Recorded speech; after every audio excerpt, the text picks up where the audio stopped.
Doc on the Run. We help injured runners run. If you think about most of your runs, you do a warm-up, you do the body of the workout, and then you do a cool down. And one thing that is interesting is I've recently noticed a number of runners who have gotten injured by doing runs where they're finishing on the hardest part of their run. And we started having a discussion with this runner I saw the other day, and we were talking about different trail runs around San Francisco, and we were trying to figure out how he got injured. And sometimes what happens is we want to take the effort, and either because of convenience where we live or because it just happens to be the way we think we're going to get stronger, if we put the hardest part of our effort at the end of our run or something like that, we wind up with trouble and we get injured. So the same way that you would put your hardest part of your speed work in the middle of your session and you would do a short warm-up and a short cool down at the end, I think it can be very valuable to you and really help you avoid an overtraining injury if you try to stack the trouble or the riskiest part of the run in the middle of the run. So here's an example of what I'm talking about. When I was recently training for a 50-mile trail race, I would run quite a bit in the Marin Headlands. That's a series of trails just across the Golden Gate Bridge. What a lot of people do who live in San Francisco and want to run in the Marin Headlands is they will drive across the Golden Gate Bridge. They will park at the parking area just on the north side of the Golden Gate Bridge.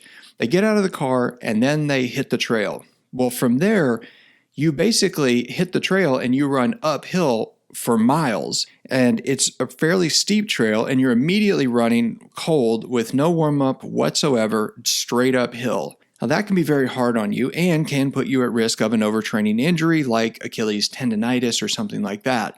Well, you then run on the trails, you're running up and down, the whole thing is hard, and then you finish on a descent, which is a little bit easier on you in most cases than the uphill section, but you basically start off with a very difficult run right at the beginning of your training session, and that can put you at risk of an overtraining injury. Now, some people also live where it happens to be that they live up on a hill. Like if you live in Mill Valley and you live up in the hills in Mill Valley and you run from your house, you may actually take off out your front door, run downhill for a couple of miles, do your training session, run on the trails or somewhere from there, but then have to finish by running uphill for a couple of miles, and then you finish right at your front door. Well, most people don't want to walk uphill the last couple of miles after they've been on their run, so many people will finish with this brutally hard effort at the end just because they happen to live at the top of a hill. When you do that, you are stacking the trouble right at the end.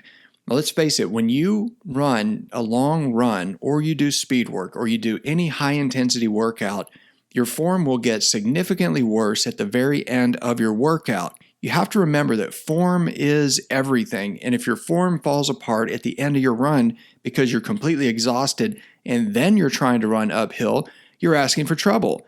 At the same time, if you begin your run by running immediately uphill without any warm-up at all, you do put yourself at risk of an overtraining injury like Achilles tendonitis, a muscle strain, any of those things. I think it's much more preferable to do something where you put the trouble in the middle. For example, when I was doing these training runs I was telling you about, instead of driving across the Golden Gate Bridge and starting there, I would park somewhere in San Francisco in the Presidio, somewhere near the Golden Gate Bridge. I would get out of the car and I would run 2 or 3 miles before I actually hit that climb in the Marin Headlands. So it's truthfully not that enjoyable to run through the crowd of tourists on the Golden Gate Bridge, but it gives me a way to warm up gradually, run across the bridge, and then I run uphill, run through the headlands, do the arduous part of the run, then I run back downhill, which is steep and fast and still a different kind of workout, and then I have a couple of miles, 2 or 3 miles, as a cool down at the end of that trail run to let things kind of relax, and it's just the last part of the run. So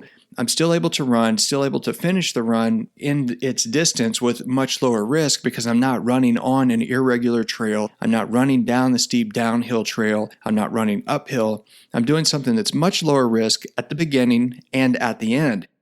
So you need to give yourself a warm-up, and you need to give yourself a way to essentially cool down. Even if you're running at a fairly fast pace, you want to do it in a way that's not pushing your limits physiologically at the end. If you don't give yourself that chance to cool down at the end, you really are asking for an overtraining injury. Remember, people get injured because your form is falling apart and you have these sort of peripheral muscle groups that are not as capable of absorbing the force as the really strong muscle groups. And when that happens, they get overloaded, overstressed. You load things asymmetrically or in a way that stresses them in a way that is abnormal, and they're not prepared to absorb those stresses. And that is when you get an overtraining injury. If you really want to avoid an overtraining injuries, one of the simple things you can do is try to design your hard workouts like long runs and speed sessions where you put the trouble in the middle of the run. Doc on the Run. We help injured runners run.